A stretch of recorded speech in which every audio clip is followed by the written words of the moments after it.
जय माँ। मैं वैदिक एस्ट्रोलॉजर गौरव पांडे आज आपके समक्ष एक नए विषय के साथ उपस्थित हुआ हूँ।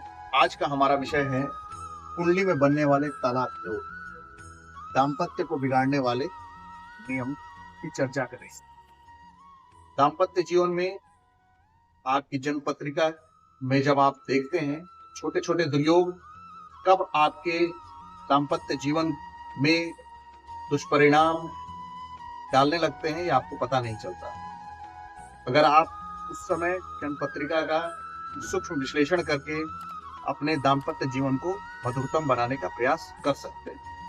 आज हम कुंडली में जो छोटे मोटे दुर्योग, एक दो दुर्योग अगर कुंडली में बने हों तो उनका उपाय सारगर्भित है। लेकिन अगर कुंडली में बहुत सारे छोटे मोटे दुर्योग अगर बन जाते हैं तो दाम्पत्य जीवन पूरी तरीके से प्रभावित हो जाता है।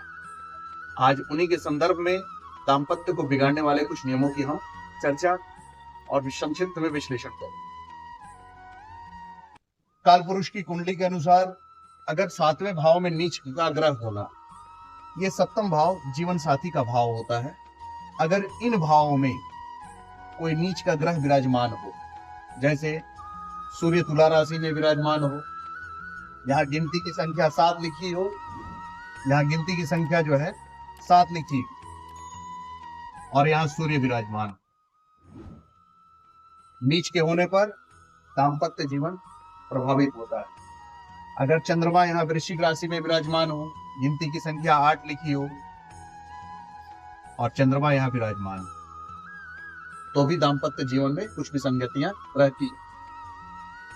कर्क राशि में मंगल विराजमान हो, मीन राशि में बुध विराजमान हो, मकर राशि में गुरु विराजमान हो, कन्या राशि में शुक्र विराजमान हो और मेष राशि में शनि विराजमान हो, दाम्पत्य भाव है।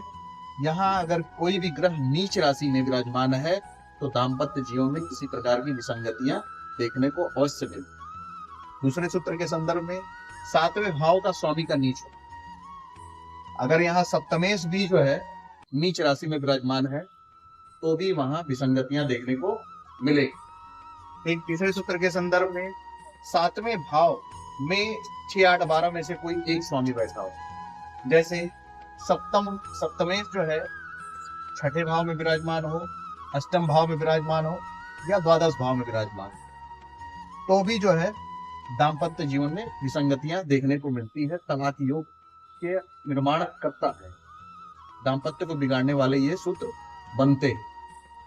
ठीक 7वें भाव में क्रूर ग्रह का होना या क्रूर ग्रह की दृष्टि, अगर 7म भाव पे क्रूर ग्रह की दृष्टि विराजमान है, एक या एक से अधिक क्रूर ग्रहों की दृष्टि का होना दाम्पत्य को प्रभावित करती है।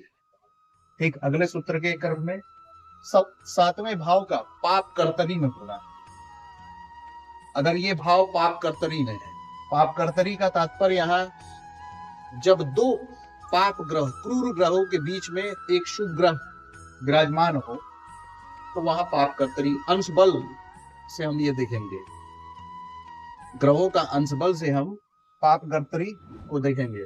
अगर दो क्रूर ग्रहों के बीच में एक शुभ ग्रह विराजमान हो और अंश बल में कमजोर हो तो वो पाप कर्तरी होता है। यानी 7वां भाव अगर पाप कर्तरी में है तो दाम्पत्य जो है वो बिगड़ता ही बिगड़ता है।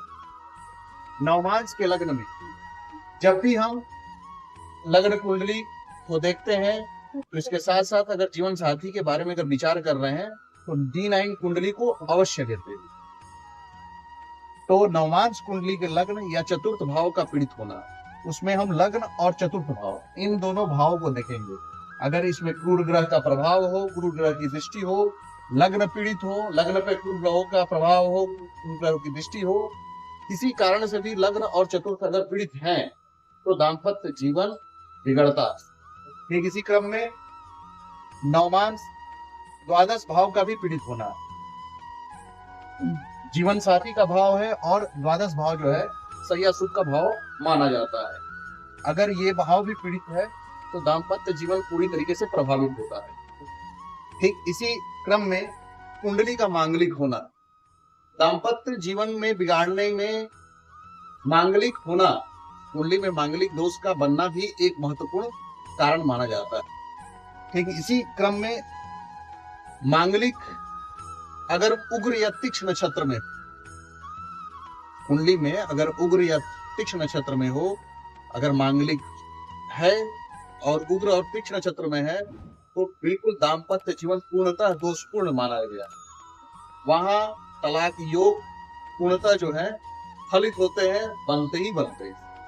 ठीक इसी क्रम में द्वितीय भाव लग्न से दूसरा और सप्तम से दूसरा जो हो जाता है, यह 8वां भाव। अगर द्वितीय भाव में क्रूर ग्रहों का प्रभाव या क्रूर ग्रह ज्यादा विराजमान है तो भी, क्योंकि द्वितीय भाव कुटुंब का भाव माना जाता है, तो वहां पे भी क्रूर ग्रह का अगर प्रभाव ज्यादा है तो दाम्पत्य जीवन प्रभावित होता है। मित्रों, आज का हमारा विषय था कुंडली में बनने वाले तलाक योग और दाम्पत्य को बिगाड़ने वाले नियम। कुंडली में छोटे छोटे ये दुर्योग कब आपके दाम्पत्य को पूर्ण तरीके से प्रभावित करते हैं, ये कहना बड़ा मुश्किल होता है। इसलिए कुंडली में सप्तम भाव, सप्तमेश का बलवान होना काफी फलदायी होता है। आपको अगर वीडियो पसंद आए तो आप इसे लाइक करें, सब्सक्राइब करें और कमेंट बॉक्स में अपने विचार अवश्य अंकित करें। कुंडली से जुड़ी अगर कोई समस्या दिखती है, परेशानी आपको कुंडली में दिखती है, हमारे दिए गए व्हाट्सएप नंबर पे शेयर करें। धन्यवाद।